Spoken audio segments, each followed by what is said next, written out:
In the middle of the Hudson River, less than 50 miles from the bustling streets of New York City, a Scottish castle rises from the water like a ghost. But this was not built for royalty. It was not a playground for the aristocracy. Inside these thick stone walls once sat 30 million rounds of ammunition, thousands of cannons, and enough gunpowder to flatten half of Manhattan. This is the legacy of Francis Bannerman VI, the man who turned the waste of war into a $1 million empire. But how did a scrap dealer build a private fortress? And why, after such wild ambition, is the only thing left today a skeleton of charred arches and a terrifying silence? What happened to Bannerman's Island arsenal? The industrial heartbeat of post-Civil War America was nowhere louder than on the waterfronts of Brooklyn.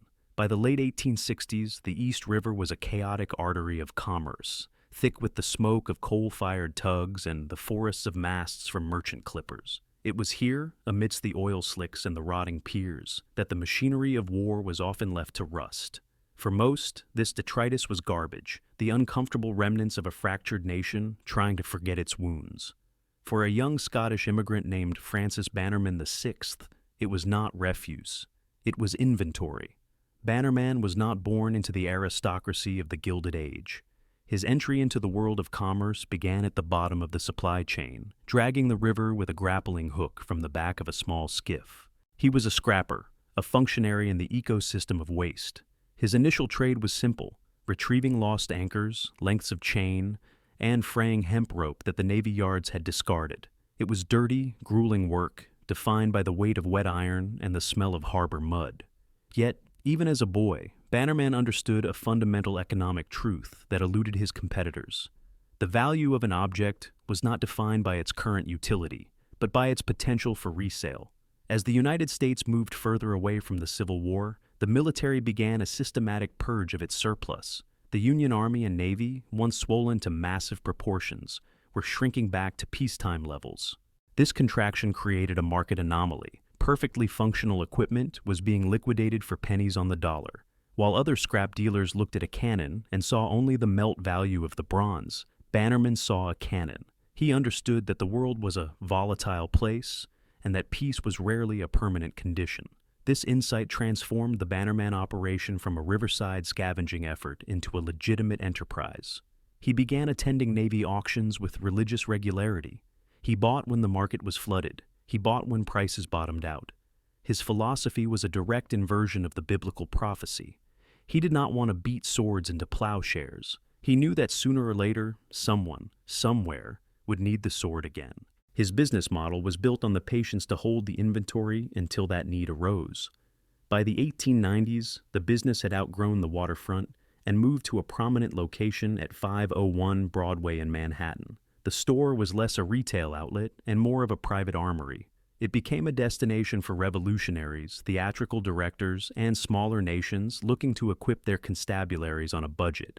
Inside, the walls were lined with Mauser rifles, Civil War carbines, and endless crates of uniforms. To the casual observer, it was a museum of military history. To Bannerman, it was simply warehousing. The true test of this business model, and the event that would ultimately force the creation of the island fortress, arrived in 1898. The Spanish-American War was brief, decisive, and, for the United States government, logistically overwhelming. The conflict ended with a swift American victory, leaving the military in possession of vast quantities of captured Spanish munitions and their own surplus equipment that was no longer needed.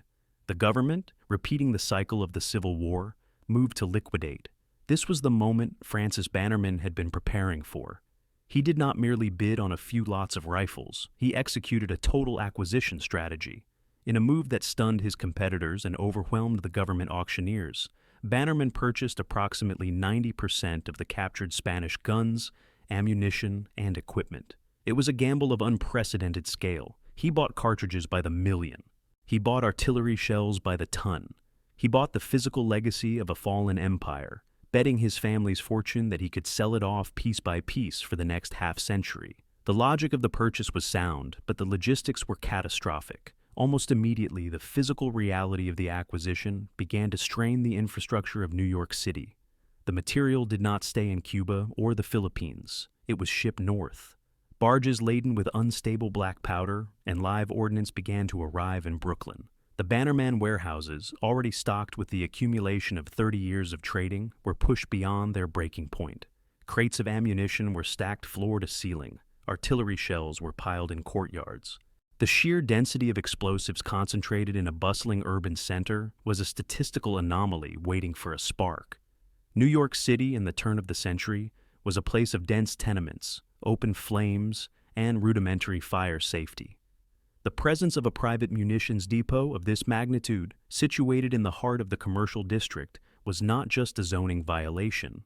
It was an existential threat. The city officials, initially tolerant of the quirky Scotsman and his museum-like store, began to view the operation with alarm. The public, too, became aware that the building next door might contain enough explosive power to level several city blocks.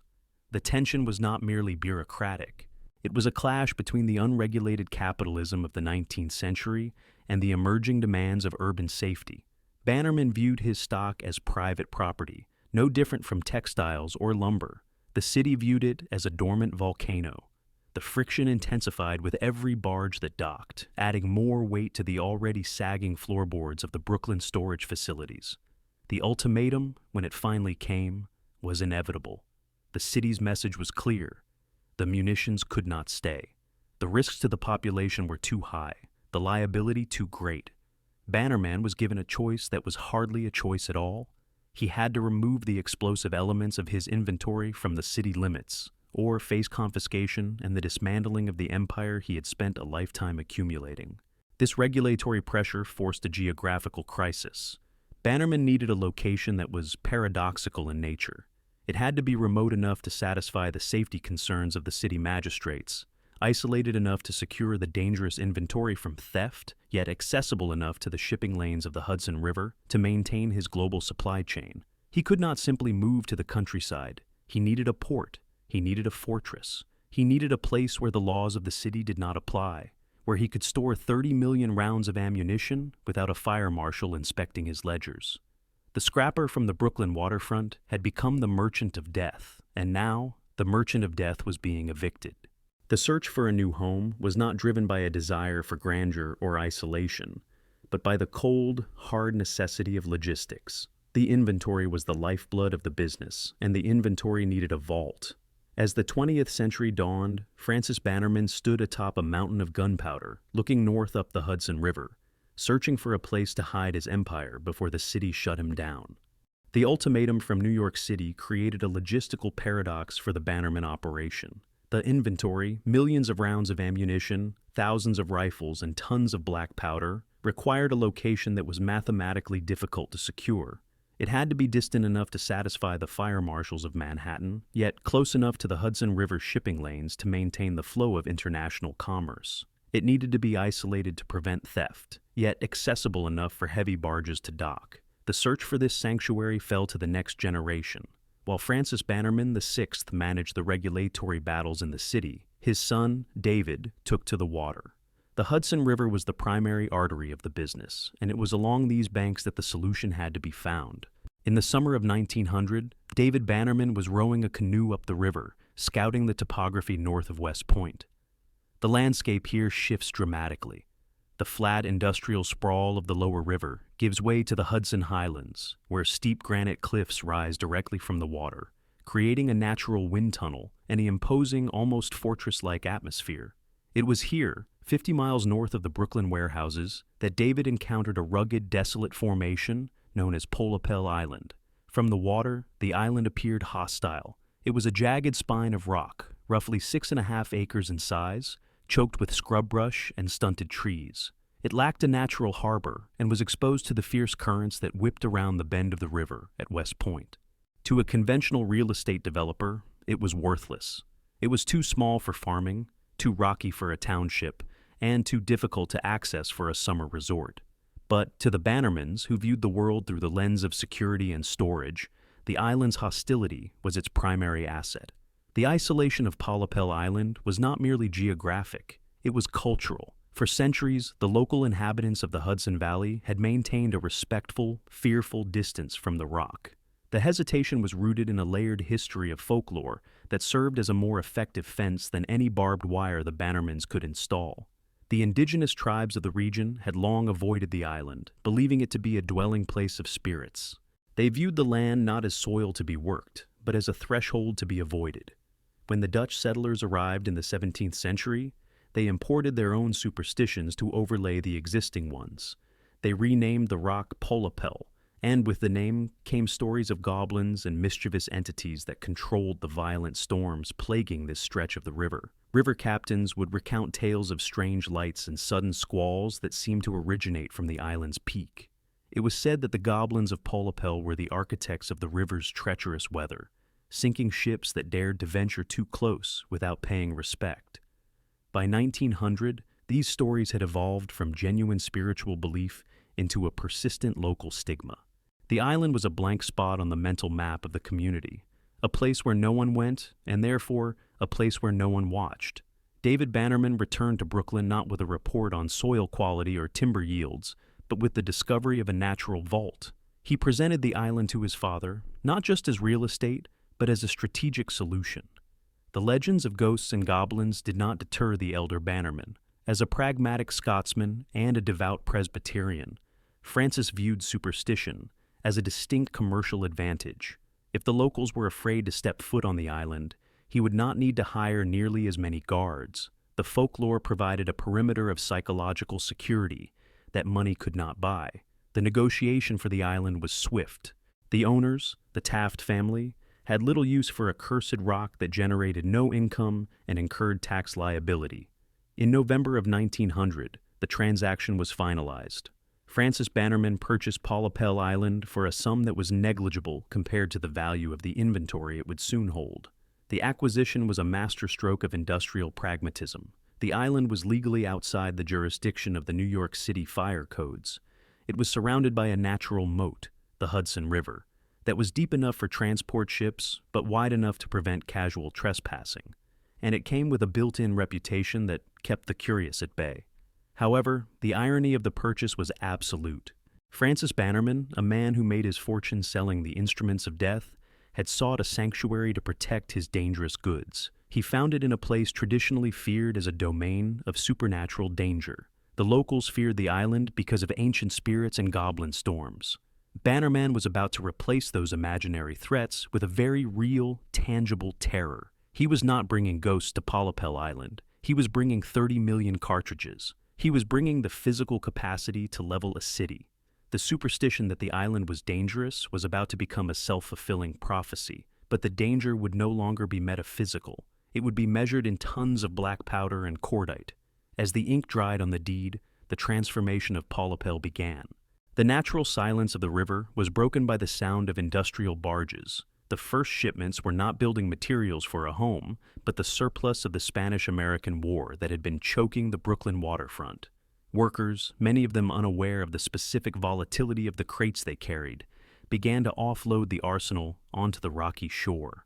The island, once the domain of wind and birds, was rapidly militarized. The scrub brush was cleared not for gardens, but for foundations. The uneven ground was leveled not for leisure, but for logistics. The community on the mainland watched from a safe distance. The Goblin Island was now owned by the Merchant of Death. The lights that flickered on the rock at night were no longer attributed to spirits, but to the watchman guarding a stockpile of global warfare. The decision to buy Polapel Island was the pivotal moment that moved the Bannerman Empire from a business to a dominion. In Brooklyn, Francis was a merchant subject to the laws of the city. On the island, he was the sovereign. He controlled the land, the access, and the rules of engagement. He had escaped the constraints of urban safety regulations, but in doing so, he had isolated himself and his family on top of the largest private powder keg in the world. The purchase marked the end of the island as a natural formation and the beginning of its life as a machine. The stage was set for the construction of a facade that would hide this machine, a castle that would project an image of romantic nobility while concealing the cold, hard reality of industrial warfare.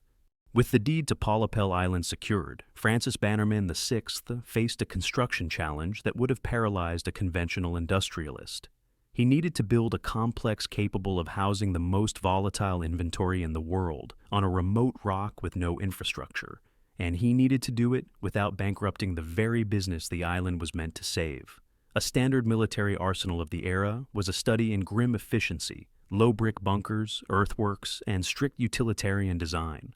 But Bannerman was not merely building a warehouse. He was building a monument to his own legacy.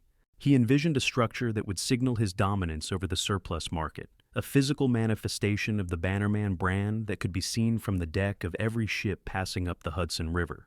He did not hire an architect. There were no blueprints drawn up by engineering firms, no structural calculations submitted for municipal review. Instead, the design of the arsenal emerged from the margins of Francis Bannerman's daily life. He sketched his vision on the backs of envelopes, on used napkins, and on the scrap paper that littered his office. His inspiration was drawn entirely from the romanticized past of his Scottish heritage. He wanted a castle. Specifically, he sought to replicate the fortresses of the Clan MacGregor, complete with crenellated towers, turrets, and a moat. It was an architectural fantasy imposed upon an industrial necessity. The construction process that followed was a masterclass in the philosophy of the scrap trade. Just as Bannerman's inventory was composed of the cast-offs of war, his fortress would be built from the cast-offs of the city. He applied the same logic to masonry that he applied to rifles. Why buy new when the old can be repurposed? In the early 1900s, New York City was undergoing a massive modernization of its streets. The old cobblestones were being ripped up to make way for smoother asphalt. To the city planners, these stones were debris. To Bannerman, they were the walls of his castle. He purchased the used paving stones by the barge load for a fraction of the cost of quarried granite. He bought used bricks from demolished buildings in Brooklyn.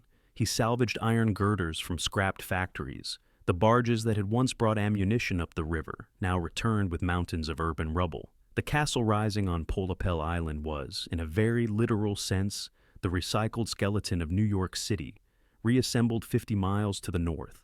But the most distinct feature of the construction was not the stone, but the steel. Concrete requires reinforcement, typically in the form of rebar. Bannerman, however, had a surplus of steel that he could not sell. The walls of the arsenal were reinforced not with standard construction rods, but with the refuse of the battlefield. Laborers, working without the guidance of professional engineers, mixed cement and poured it over layers of rusted bayonets. Old muskets that were too damaged to sell were used as structural supports. The barrels of condemned cannons became corner posts. The very fabric of the building was weaponized. It was a Frankenstein structure, a grotesque but sturdy patchwork where the tools of destruction were repurposed to hold up the roof. As the walls rose, the absurdity of the project became apparent to the local laborers ferried over from the mainland. They were building a medieval fantasy using modern industrial waste. The layout followed no logical grid. It followed the erratic contours of the bedrock and the whims of Bannerman's sketches. Rooms were added as materials became available.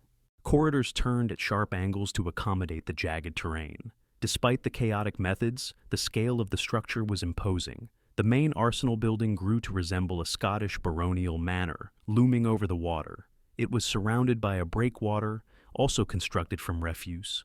Old barges were intentionally sunk and filled with rocks to create a harbor for the transport ships. Yet, this was not purely a defensive structure. It was aggressive marketing.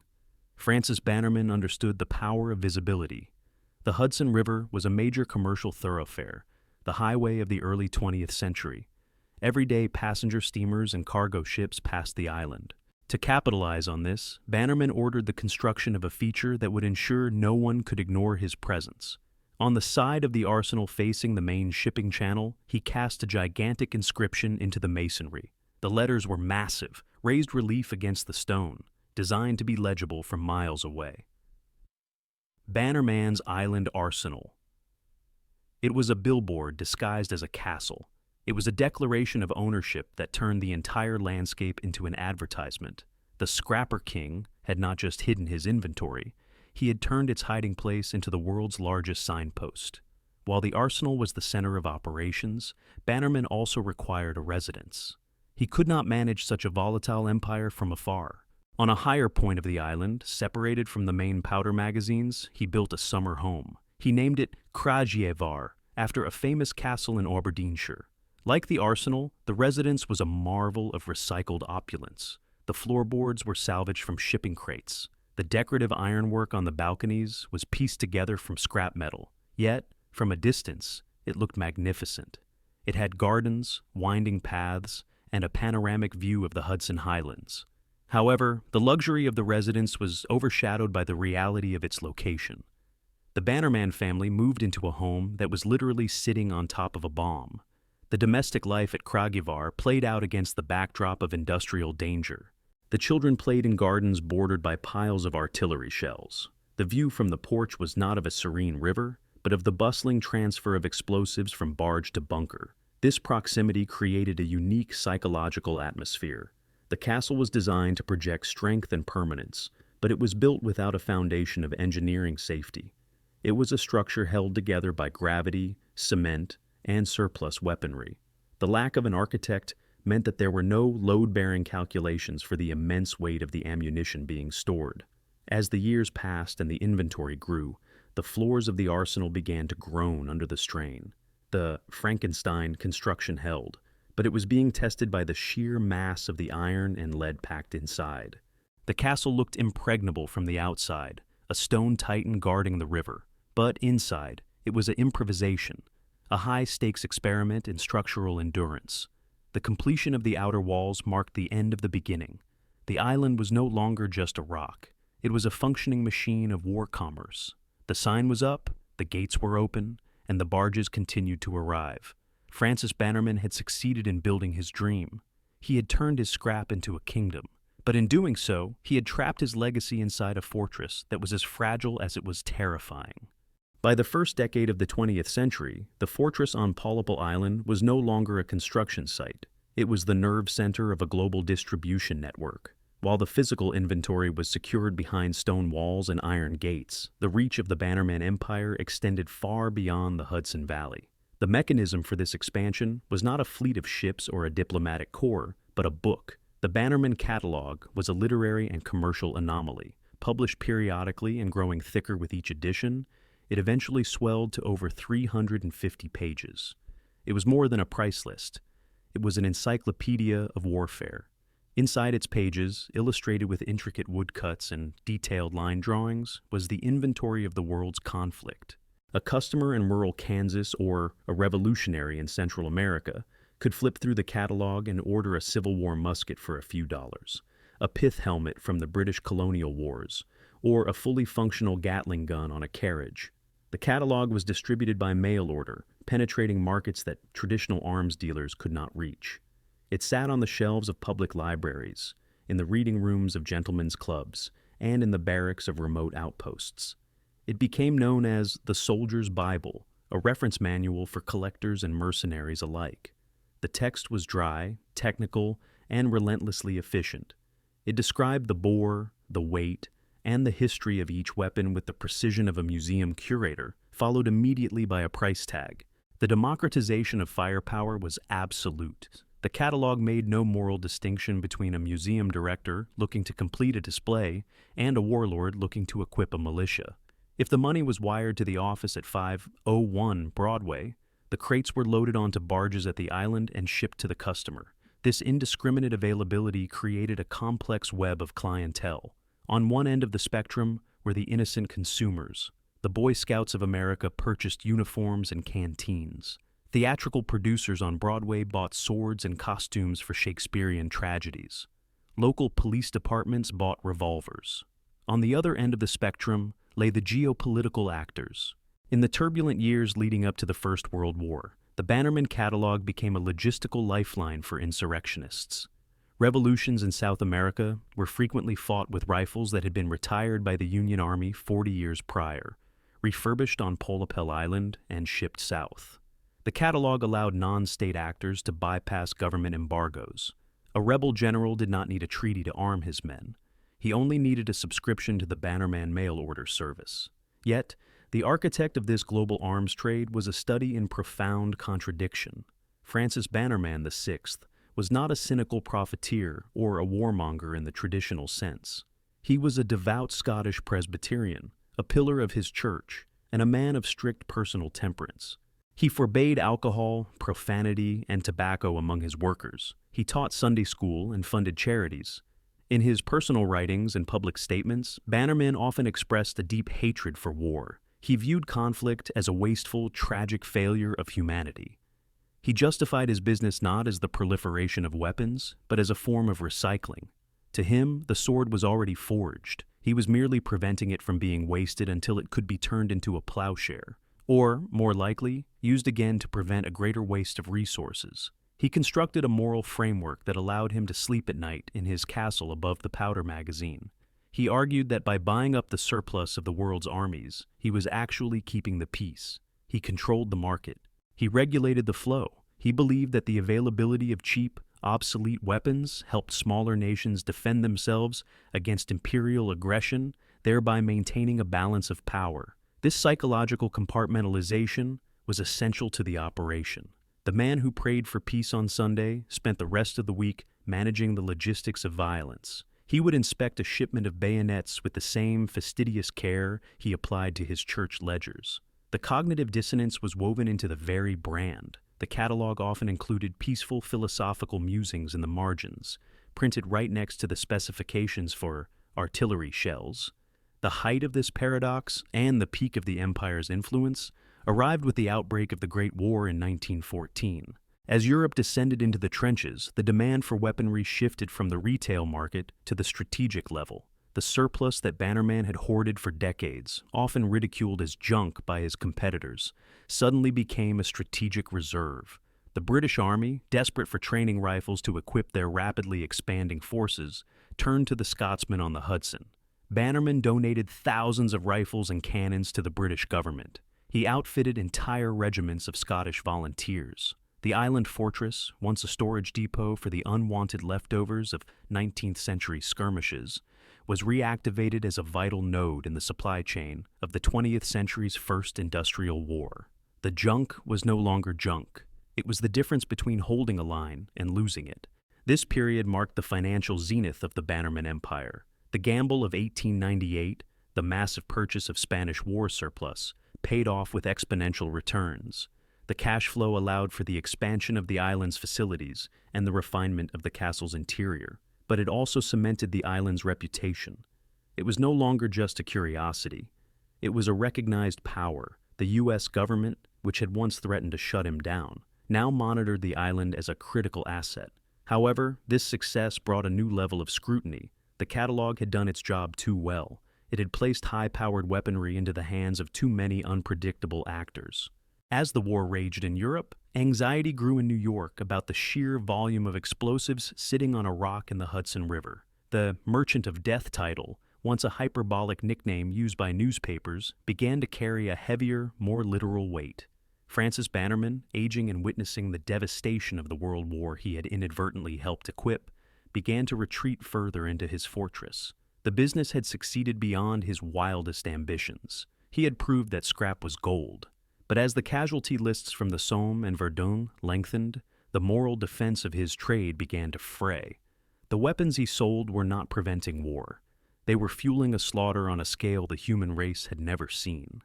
The catalog, his greatest invention, had become a catalog of horrors.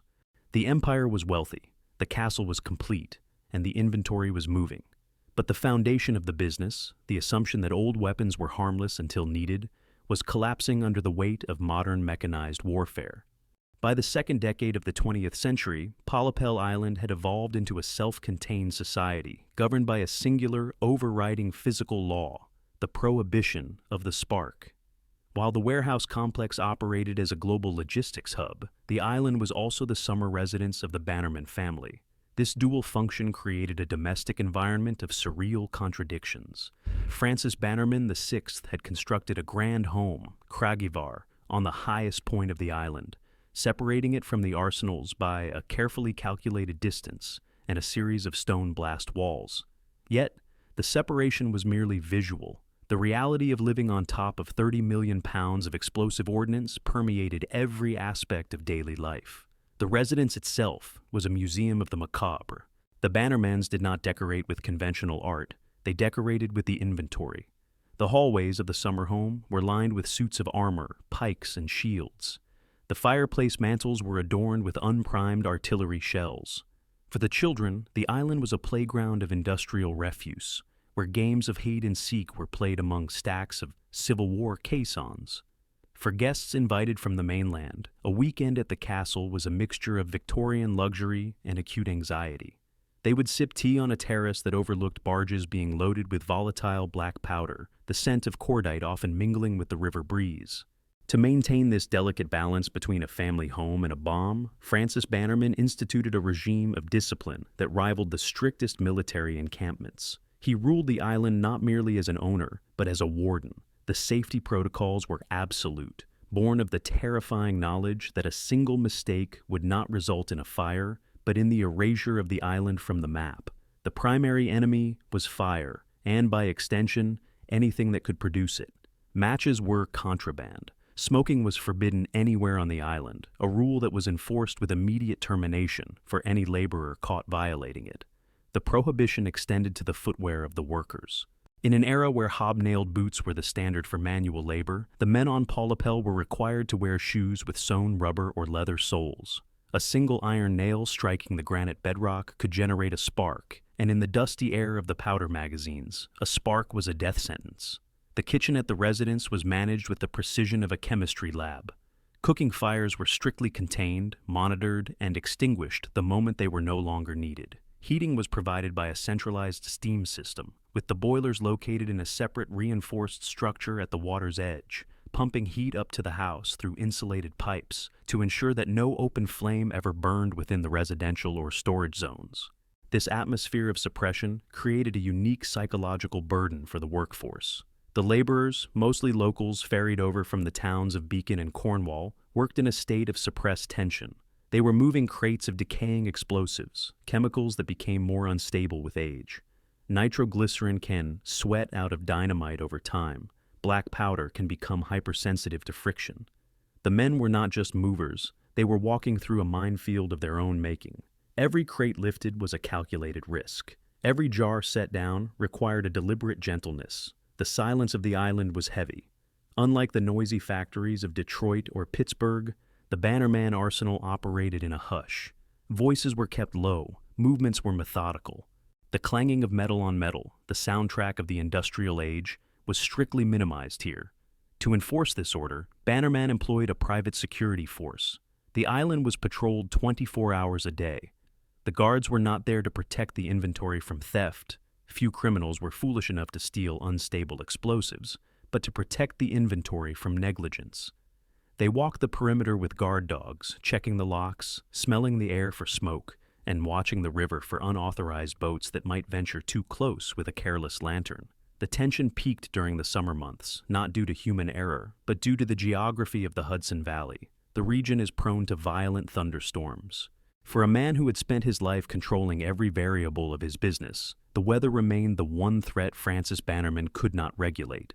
When storm clouds gathered over the Hudson Highlands, the island went into a state of high alert. The lightning rods installed on the towers of the arsenal were the only line of defense against a direct strike. During these storms, the family would gather in the main room of Kragujevar. As thunder shook the stone foundations of the house, the reality of their situation became impossible to ignore. They were sheltering in a stone house, surrounded by iron conductors, sitting atop a stockpile of gunpowder, waiting for the sky to clear. It was during these moments that the sheer audacity of the Bannerman enterprise was laid bare. No amount of discipline, no rubber-soled shoes, and no perimeter walls could negotiate with a bolt of lightning. The existence of the island relied on a statistical gamble that nature would miss the magazines. As the years wore on, this constant vigilance began to take a toll. Francis Bannerman, the architect of this system, became increasingly consumed by the burden of his creation. He was the only one who truly understood the chemistry of the decay happening inside the crates. He knew that the older the inventory got, the more dangerous it became. The peace of the island was an illusion. It was a state of suspended animation, maintained by will and luck. The workers, too, felt the shift. The initial awe of working at the famous castle faded, replaced by a grim recognition of the hazard. The turnover rate was low, not because the job was desirable, but because the men who stayed were those who could tolerate the pressure. They formed a silent brotherhood, bound by the shared risk. They knew which bunkers to avoid on hot days. They knew which crates to never touch.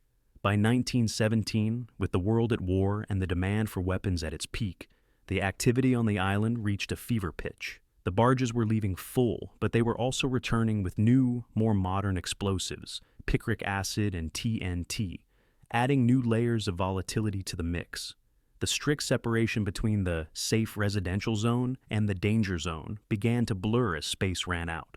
The castle, designed to project power and permanence, was effectively a prison for its inhabitants. They were trapped by their own assets. The Bannerman family could leave for the winter, retreating to their townhouse in Brooklyn, but the threat remained behind, guarded by men pacing the dark perimeter, listening to the wind, waiting for the spark that everyone knew, sooner or later, would come.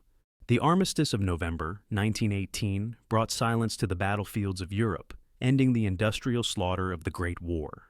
Almost simultaneously, a different kind of silence fell over the Hudson Valley. Francis Bannerman VI, the architect of the surplus empire and the warden of Polapel Island, collapsed and died. His death marked a critical structural failure for the Bannerman operation. The business had not been built on a corporate hierarchy or a decentralized management system. It was built on the singular, obsessive mind of its founder. Francis Bannerman did not just own the inventory, he internalized it.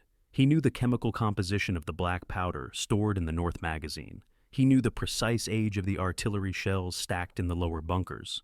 He understood the temperamental nature of the surplus market and the physical decay of the weapons he hoarded. When he died, the brain of the island was removed. Control passed to his sons, Francis VII and David. They were capable men, raised in the shadow of the arsenal and trained in the logistics of the trade, but they inherited a machine that was already beginning to rust. The psychological gravity that the elder Bannerman had exerted, the terrifying discipline that kept sparks away from powder, began to dissipate. The fear of the patriarch was replaced by the routine of inheritance. The timing of the transition was precarious. With the war over, the global demand for weapons evaporated overnight. The frantic shipments that had defined the previous 4 years ceased. The barges that had once left the island laden with rifles now sat idle at the breakwater. The flow of inventory reversed. Instead of moving out, the surplus of a demobilized world threatened to flood back in. The island was no longer a distribution hub. It was a static container holding millions of pounds of explosives that were slowly, chemically degrading in the summer heat. For 2 years, the system held. The guards walked their patrols. The family continued to summer at Kragivar, maintaining the illusion of a Scottish baronial lifestyle atop the depot. Jane Bannerman, the matriarch, insisted on preserving the routines established by her late husband. She tended the gardens that grew in the thin soil brought over from the mainland, and she hosted tea on the terrace, overlooking the river that had made them rich. But the chemistry of the arsenal did not respect the continuity of the family. The summer of 1920 was stiflingly hot. The humidity of the river valley clung to the stone walls of the fortress, seeping into the ventilation shafts of the magazines.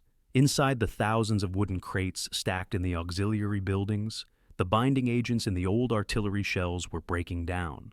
The black powder, stable when dry, was reacting to the moisture.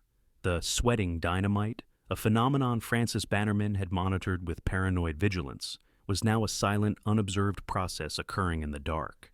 On an afternoon in August, the inevitable finally intersected with the possible.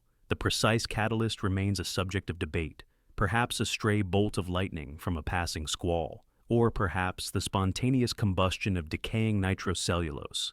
The cause was irrelevant. The physics were absolute. The powder house, a smaller ancillary structure separated from the main castle by a buffer zone, detonated. It was not a fire. It was an eruption. 200 tons of shells and powder ignited in a fraction of a second. The force of the blast was so violent that it did not just destroy the building, it altered the geography of the island. The stone walls of the powder house were atomized. The shockwave slammed into the main castle, blowing out every window in the residence and cracking the masonry of the central tower. In the town of Beacon, on the mainland, the ground shook as if an earthquake had struck. The sound of the explosion rolled down the Hudson River Valley, shattering storefront windows in neighboring towns and rattling teacups as far away as Poughkeepsie, 50 miles to the north. Railroad workers on the New York Central line, miles from the island, watched in disbelief as debris, shrapnel, rocks, and burning timber rained down onto the tracks, forcing trains to screech to a halt. On the island, the scene was one of immediate chaotic violence. Jane Bannerman was inside the residence when the blast hit.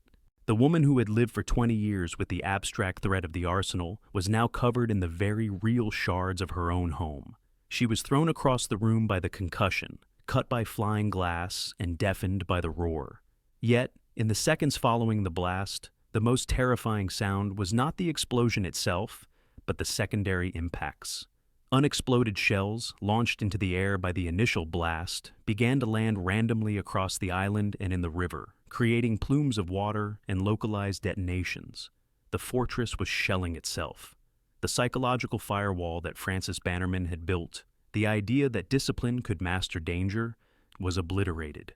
The smoke clearing over the river revealed a jagged gap in the island's silhouette. A section of the defensive wall had been blown into the water. The debris field extended into the shipping lane, a physical hazard to the commerce the Bannermans had relied upon. The 1920 explosion was the turning point. It was the first visible crack in the armor of the empire.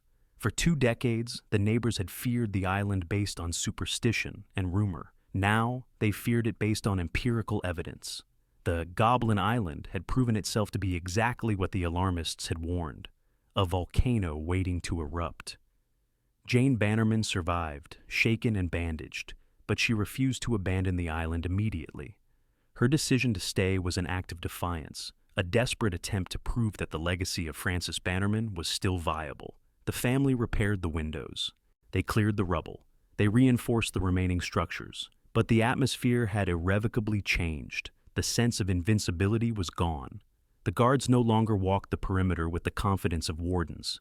They walked with the apprehension of men standing on a fault line. The sons, Francis VII and David, were forced to confront a reality their father had successfully ignored. The inventory was not just an asset. It was a liability that grew heavier with every passing day.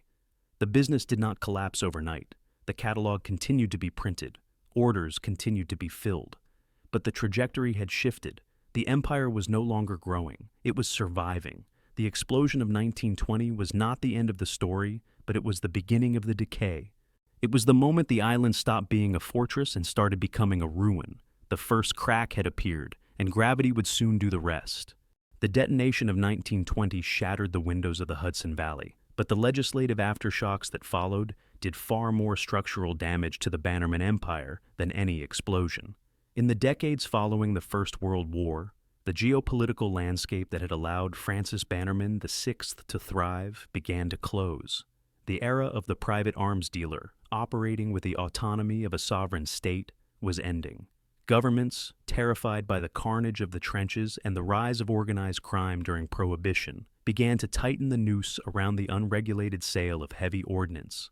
The National Firearms Act of 1934 and subsequent federal regulations transformed the Bannerman catalog from a weapon of war into a curiosity for collectors.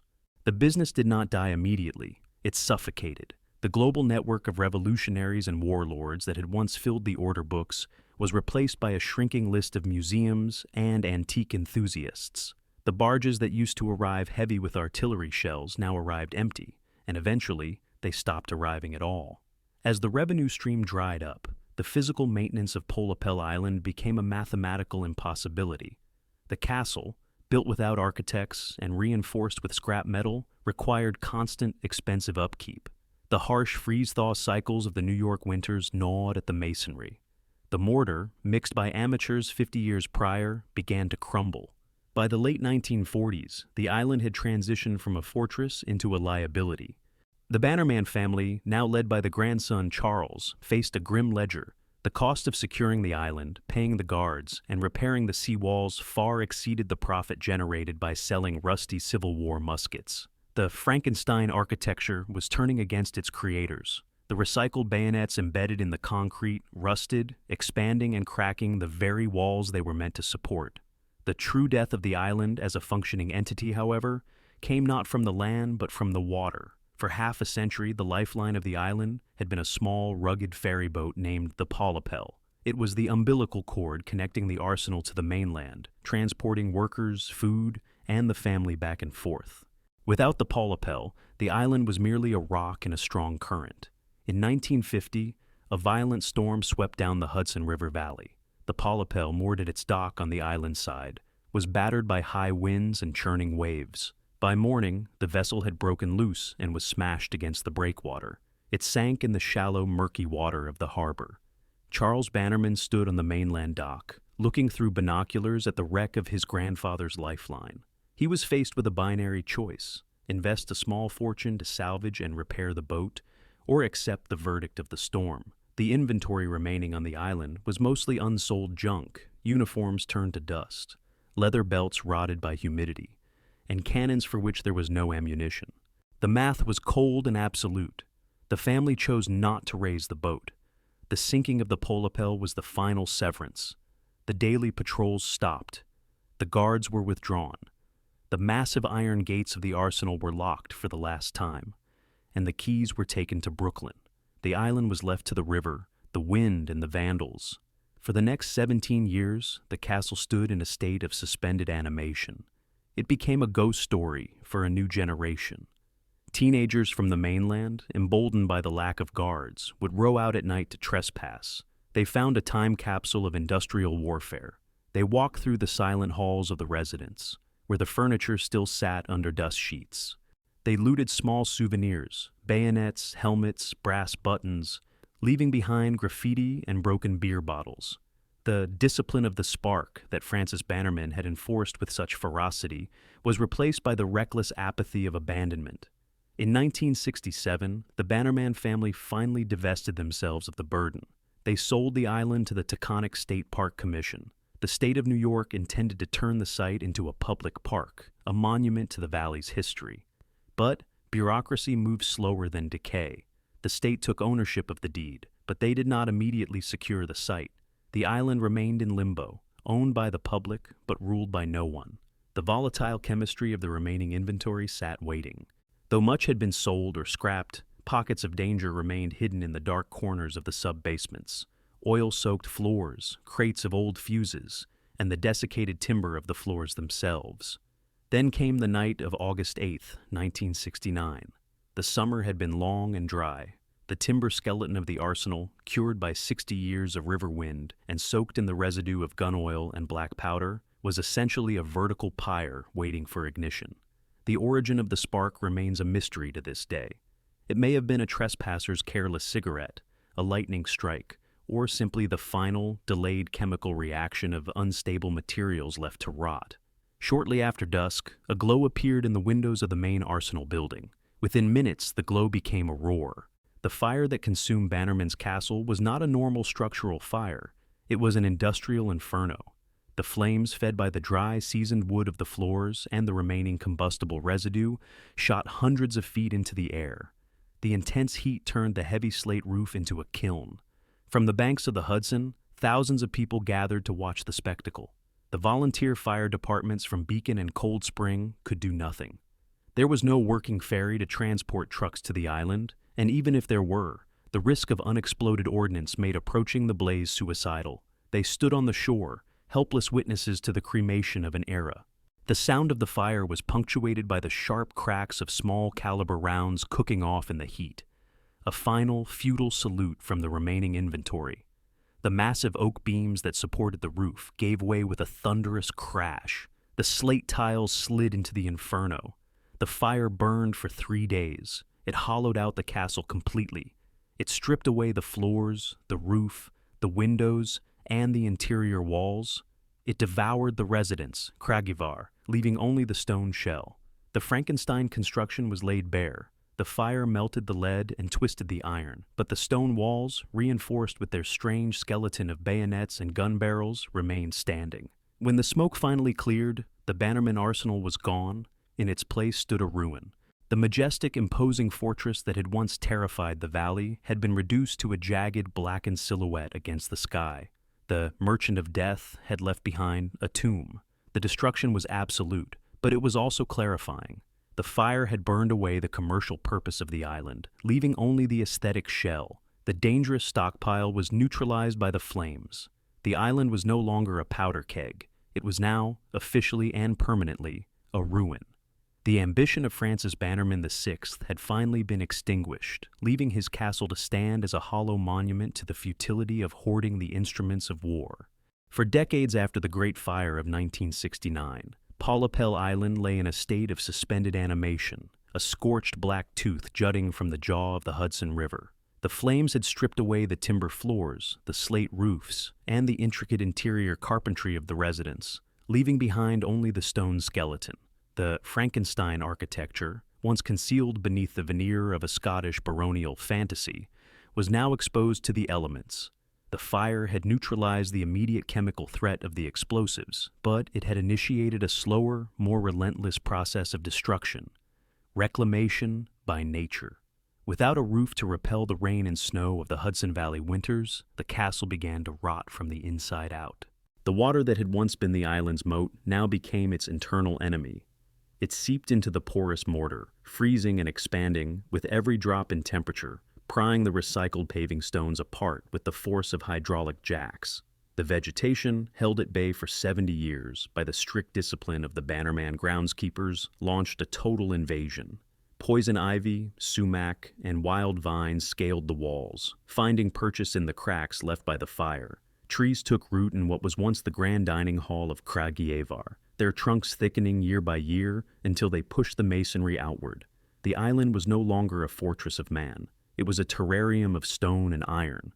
In this era of abandonment, the island underwent a transformation in the public imagination. It ceased to be a site of fear, the Goblin Island or the Powder Keg, and became a site of romantic melancholy. It entered the realm of the picturesque ruin, a category usually reserved for ancient European abbeys, not American industrial depots. This aesthetic shift gave rise to a new industry, the dark tourism movement, fueled by a fascination with urban decay and abandoned history, found a perfect subject in the Bannerman arsenal. Photographers, historians, and urban explorers were drawn to the jagged silhouette. They saw in the crumbling arches not a failed business, but a visual poetry of loss. The very isolation that Francis Bannerman had engineered to protect his inventory now served to preserve the mystery of his legacy. However, the structural reality of the ruins remained critical. The state of New York, technically the owner, lacked the funds to stabilize the massive complex. For years, the island was officially off limits, a dangerous hazard where falling rocks were a daily occurrence. It was not until the formation of the Bannerman Castle Trust in the early 1990s that a dedicated effort began to manage the decline. The trust, a group of local citizens and historians, took on the Herculean task of arresting the decay. They could not rebuild the castle. The cost would be astronomical and the purpose non-existent, but they could prevent it from disappearing entirely. They cleared the invasive vines that were pulling the walls down. They installed steel supports to brace the teetering arches. They built hard hat trails for guided tours, allowing the public to finally step onto the island that had been a forbidden zone for a century. Yet, even with these efforts, gravity continued to claim its due. In December 2009, a catastrophic structural failure occurred. A significant portion of the southeast wall of the Tower Arsenal, the section that had faced the river and proudly displayed the name Bannerman, collapsed. The collapse was sudden and violent. Hundreds of tons of brick and stone crashed down the cliffside, burying the lower shoreline in debris. With it went a large section of the famous inscription. The giant letters, cast in concrete to advertise the empire to passing ships, were reduced to rubble. The billboard that Francis Bannerman had built to ensure his name would never be forgotten was erased by the simple, unyielding physics of erosion. This event underscored the profound irony of the entire enterprise. Francis Bannerman VI had spent his life accumulating the durable goods of war, cannons made of bronze, rifles made of steel, believing that material permanence equaled security. He had built his castle to last 1,000 years, using the discarded tools of destruction to reinforce the walls. Today, visitors who take the boat tour to the island are greeted by a sight that reveals the fallacy of that ambition. Where the walls have crumbled, the Frankenstein nature of the construction is visible to the naked eye. Protruding from the broken concrete are the rusted skeletons of Civil War bayonets and the bent barrels of surplus muskets used by Bannerman as primitive rebar. These weapons, designed to kill, were repurposed to build, and now, in their final state, they are neither weapons nor building materials. They are merely iron oxide, bleeding rust stains down the side of the gray stone. The swords did not become plowshares, they became structural failures. The tour guides lead visitors along the safety paths, pointing out the empty windows that frame the sky. They tell the story of the catalog, the explosion, and the fire. But the most powerful narrative is the one that requires no narration. It is the silence of the Great Tower. The Bannerman Arsenal was a monument to the concept of surplus, the idea that nothing should be wasted, that everything has a future value if stored long enough. Francis Bannerman believed he could freeze time, hoarding the past until it became profitable again. He filled his island with the leftovers of history, hoping to sell them back to the future. But the future did not want them. The millions of cartridges, the thousands of uniforms, and the heavy cannons eventually became obsolete, then dangerous, and finally, worthless. The castle itself, built to house this surplus, has become the ultimate surplus item, a massive, empty structure that serves no function other than to exist as a reminder of its own obsolescence. As the boat pulls away from the dock, returning tourists to the mainland, the view of the island is strikingly similar to what David Bannerman must have seen in 1900. A wild, rocky prominence in the river. The castle is still there, but it is fading. It is sinking back into the geology of the Hudson Highlands. The legacy of Francis Bannerman VI is not the fortune he made, nor the weapons he sold. It is the ruin he left behind. It stands as an unintentional memorial to the industrial hubris of the Gilded Age, a testament to the belief that man could conquer not just the market, but time itself. The scrapper from Brooklyn spent his life gathering the wreckage of the world to build a kingdom. In the end, his kingdom became the wreckage. And in the quiet of the river valley, stripped of its roof and its guns, the castle has finally found the one thing Francis Bannerman never sold: peace. The Hudson River continues to flow past Polypel Island today, indifferent to the ruins standing on its banks. The water remains, but the ambition of men eventually crumbles into the soil. Francis Bannerman VI spent his life preparing for the next war, hoarding the tools of destruction in a castle built to last forever. Yet, his legacy was not preserved by stone or steel. It was consumed by time. It forces us to ask a difficult question. What are we building today that will truly endure? And is the pursuit of a permanent legacy simply a trap for those who cannot let go of the past? I invite you to share your perspective in the comments below.